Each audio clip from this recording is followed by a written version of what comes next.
joining us now on the John Fredericks Radio Network, Peter Schweizer.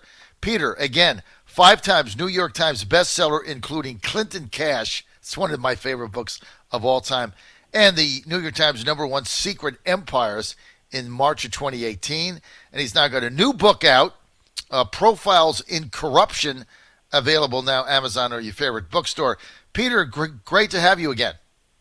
Hey, it's great to be back with you, John. How you been? Good, Peter. Never better. I really want to get to this Profiles of Corruption, Abuse of Power by America's Progressive Elites. Whoever did your profile jacket, I love the jacket. Just by looking at the jacket, you want to read the book with all the faces on there. Bernie Sanders and Joe Biden and on down. Amy Klobuchar made your cover. How'd she get there? Yeah, I mean, a lot of people think, she's from Minnesota. What kind of corrupt things happen in Minnesota? And the fact of the matter is actually quite a bit with Amy Klobuchar. That includes her tenure as a prosecutor in Hennepin County, which is the Minneapolis area, where we point out the selective nature of her prosecutions. She did not go after the big whale of crime that was occurring at the time, which was the second largest Ponzi scheme in American political history.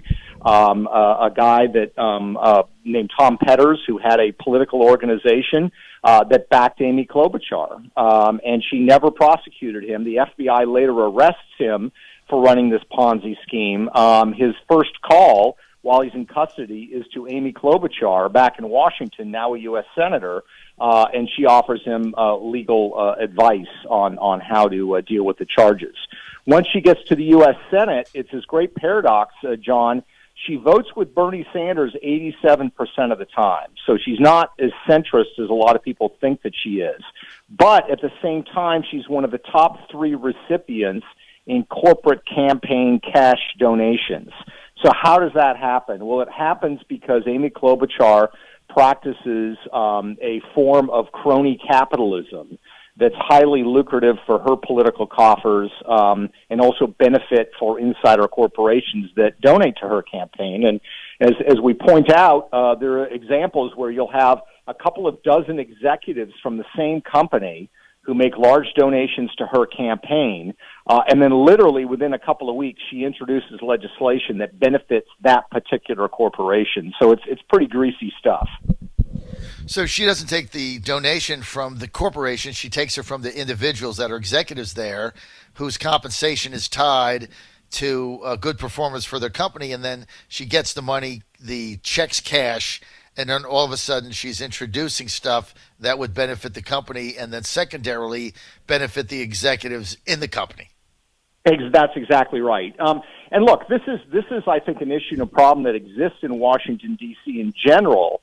People are always suspicious about the connection between donations and legislation, but in Klobuchar's case, it's so blatant. I mean, we give numerous examples where it's pretty clear-cut and blatant what's going on here, and it helps explain why she raises so much corporate money. And what's funny is that in the weeks up to her presidential run, she was collecting a lot of corporate PAC money very proficiently, and there's this huge bump in corporate cash donations.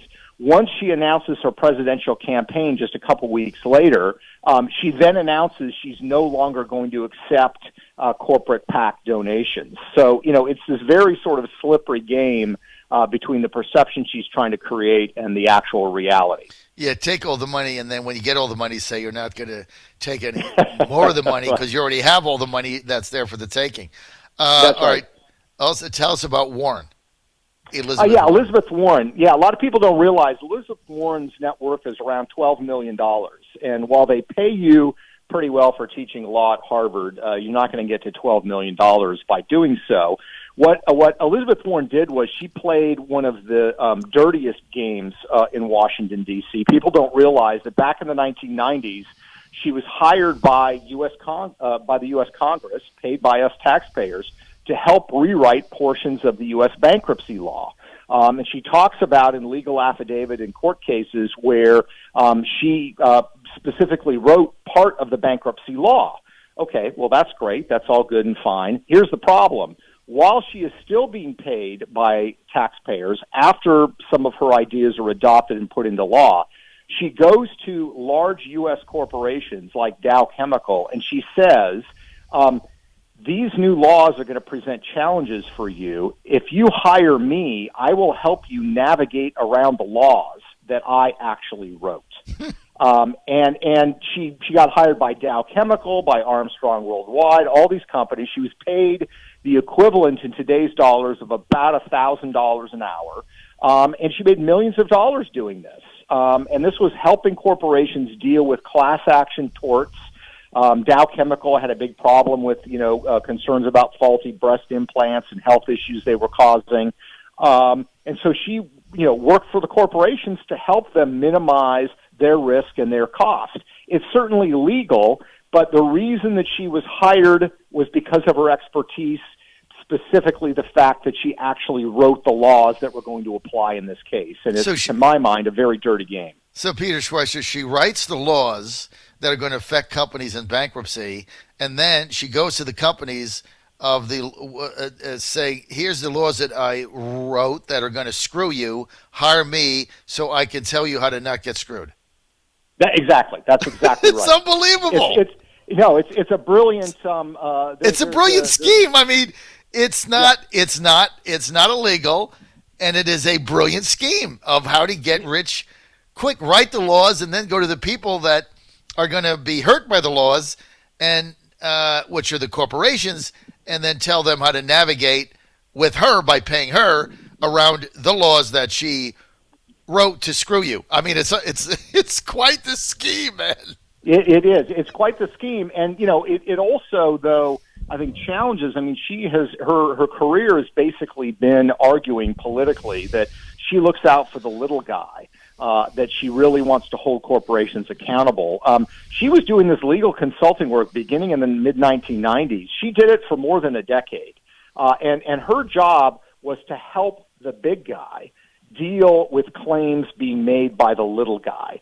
So it's very, very clear she was representing the corporations, helping the corporations, and advising them to minimize the costs that they were going to have to pay to people who claimed that they were being injured by the corporation. So it's a dirty game. It's a game that made her very wealthy. In fact, her husband did some of this work as well, and it made them very wealthy. Net worth is around $12 million now, but it also really belies the public image that she tries to portray.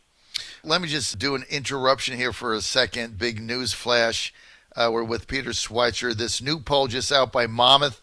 As I predicted, Mike Bloomberg is going to win the Virginia primary on Super Tuesday. He's now tied in first place with 22%. And so Bloomberg, coming from nowhere, is now ahead in Virginia, tied with Bernie Sanders, who, remember, got 38% against Clinton in that race in whenever that was. So as predicted, Bloomberg is going to win Virginia. Sorry for that little news intercept there. Peter Schweizer, who is the picture in the middle of the profile right beside Klobuchar? Who is that'd that? Be Cory Booker. Cory Booker. All right, because not that it matters now, but I got to know about Cory Booker, Peter. Yeah, no, Cory Booker is, contrary to his image, is sort of squeaky clean reformer. He is a classic machine politician from New Jersey. He was the mayor of Newark, New Jersey. We go through in the book exhaustively the number of aides, and there are numerous ones that were close to him that ended up being indicted and going to jail on various forms of corruption charges. Cory Booker himself, when he becomes mayor of Newark, one of the first things he does is he hires the teenage son of one of his biggest financial supporters, gives the teenage son a contract to redo the website for the city of Newark, pays him more than $1 million, and of course it doesn't go well. They have to hire somebody else because he wasn't qualified for the job. And that's sort of the typical largesse that you see from Cory Booker. When he goes to the U.S. Senate, he takes a couple of aides that didn't end up going to jail, with him to Washington, D.C., and they set up a very lucrative lobbying practice, which is not uncommon. But again, you look at how blatant it is. we talk about how these aides that are very close to him, they're almost like brothers.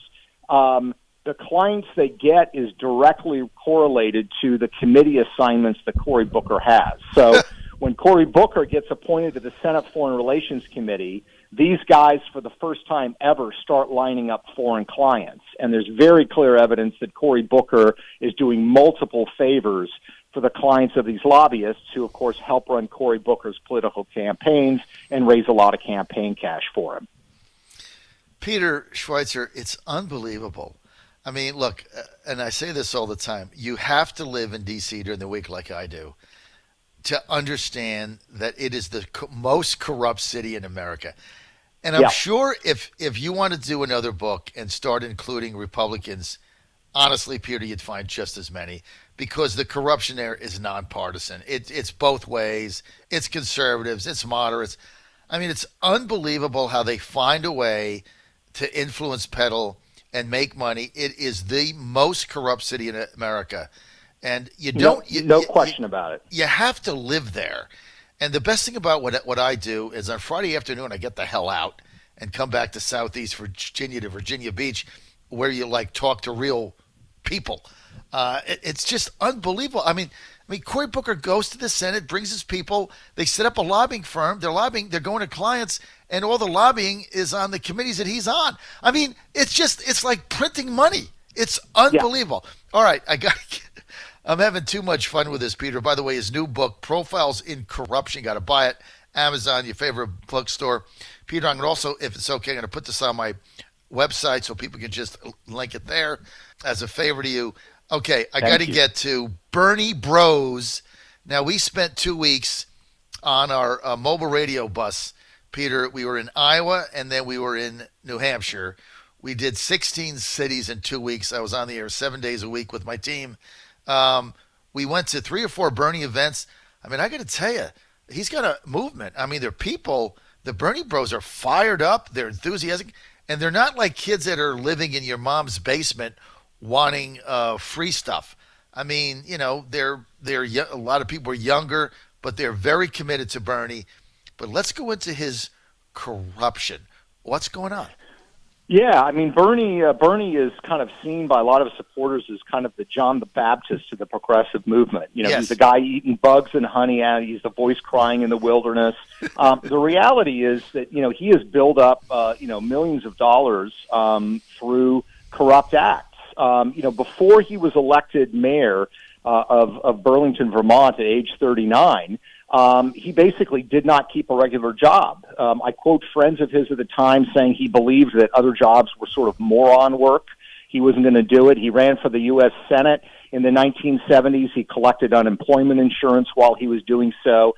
And then he gets elected mayor of Burlington, Vermont, and we're kind of off to the races. One of the first things he does when he's elected mayor of Burlington is he hires his then-girlfriend, later wife Jane, and puts her on the payroll. And the city council says, wait a minute, you can't do that. You're not even giving her a job. There's no job listed. You're not allowing anybody else to compete for this job. Bernie basically blows it off and says, too bad, I'm doing it anyway.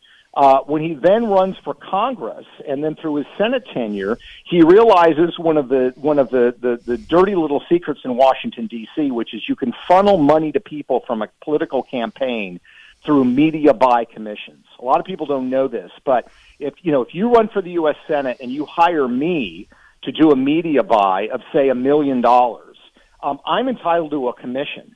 And that commission can range anywhere from 5 to maybe 15%, depending on the terms you negotiate. Well, Bernie figured this out, so what did he do? He hired his wife, Jane, to do the media buying for his own campaigns, even though Jane had no experience or background in this. And the reason this is so genius is her name does not show up anywhere on FEC records. We discovered it because we found out that Jane set up a political consulting business in the early 2000s, and that the only clients that she basically had, more or less, were Bernie's campaigns.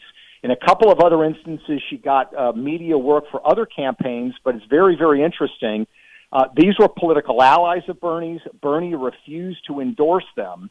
Once they hired his wife's firm to do their media buying, they then suddenly got endorsements from Bernie Sanders. The biggest mystery surrounds the 2016 presidential campaign, where his campaign drops $83 million in media buys. So you're talking about potentially a media commission of up to $12 million. That $83 million was funneled through a company called Old Town Media, had no website, had no other clients.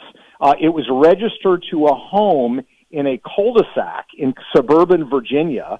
We traced the LLC and found that the two owners of it were longtime friends of Jane Sanders.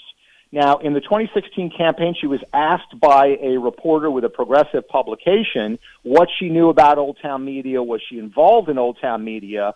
And according to the reporter, she simply hung up the phone. So, it's a mystery where that money went. On top of that, of course, you have Bernie's book publishing.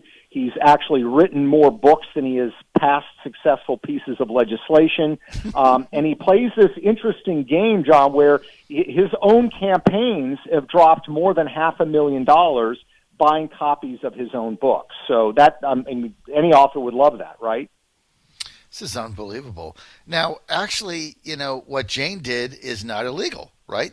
Correct. She can set up a media buying company, go to school, get the experience, run his campaign, get the 15%. So if he spends $83 million, she gets $12 million. She places the ads. It's not easy to do with that big of a buy. Got to have a whole staff, and there's expenses. Yep. But why not just admit it? Why not just say, I've become I'm a great media buyer. I'm really good at what I do. I've really studied it, and I'm better than anybody else out there, and y'all should hire me. Why not do that instead of lying about it or like making it where you can't find it? Just be honest about it, because it's not illegal. Exactly. No, and that's the thing. In a lot of this stuff, I don't know that we should necessarily make it illegal because look, you can always find ways around. Yeah, I mean, it's not illegal. It's just I think what you're saying is, this holier than thou thing, and John the Baptist eating bugs and honey, and basically, you're making millions of dollars and you never had a job, and everybody knows you never had a job. I think he was a carpenter for 2 weeks. It didn't work out. Right. And the first job Bernie ever had was mayor of Burlington, Vermont, where he got $35,000 and he thought he died and went to heaven. That's exactly right. And to your point, again, there's nothing wrong with this per se, but it runs contrary to the image. The other thing I point out in the book is that, Bernie has done a couple of other things that are interesting. One is when you look at his stock investment portfolio, a lot of people don't realize this. Bernie has money in the stock market. He is not invested in what are called socially responsible investment funds. The ones that buy solar companies or organic. He buys Fortune 500 stock. He's buying Wall Street. He's buying, big energy companies, big pharma. That's his stock portfolio. And when he bought his third home, a lot of people reported the third home, the vacation home he now has, they actually set it up in a trust for the purposes of avoiding paying some taxes. Now, again, this is completely legal. Everybody else does it. But the notion to say that you do not trust corporate America, you think corporate America is a destructive force, where are you actually putting your own investment? Just own up to it. I remember when I was with the Trump campaign at the beginning, I think it was 2015, the whole tax thing was coming up, and they were, how much taxes did you pay? And I remember Trump's answer was brilliant. He says, I hire a mountain of lawyers and accountants to do one thing: pay the absolute least amount of taxes I can. Just like else does. I don't overpay and I don't underpay. But I find every loophole that they've written, it's their tax code, that I take advantage of so that I can pay the absolute minimum like every other American. Brilliant answer. Own up to it, right? Just own up to it. Peter, I'm out of time. The first person you have on there, is that Kamala Harris? Yes. I wanted to talk about her, but I'm out of time. But I got to have you back. Do me a favor, Peter. Stay on the line so we can get your email. I have to have you back because this has been it's always great to have you on. And if I could just give a quick tribute to our mutual friend, R.I.P., Walter Jones, he loved you. I mean, Oh, every yeah, time wonderful. I talked to him, Peter, every week for 4 years on my show, he called in every Tuesday at 8 o'clock. He never missed a call, and he would always say, "Did you read Peter's new book? You got to get Peter on your show. I love Peter. Did you read his new book?" He would say He was that a all the wonderful time. man. He loved He you. was a wonderful man. Wonderful man. Yeah, R.I.P. Walter Jones. Peter, thanks for being with us. Stay on the line so we can have your email. You're on the John Fredericks Radio Network.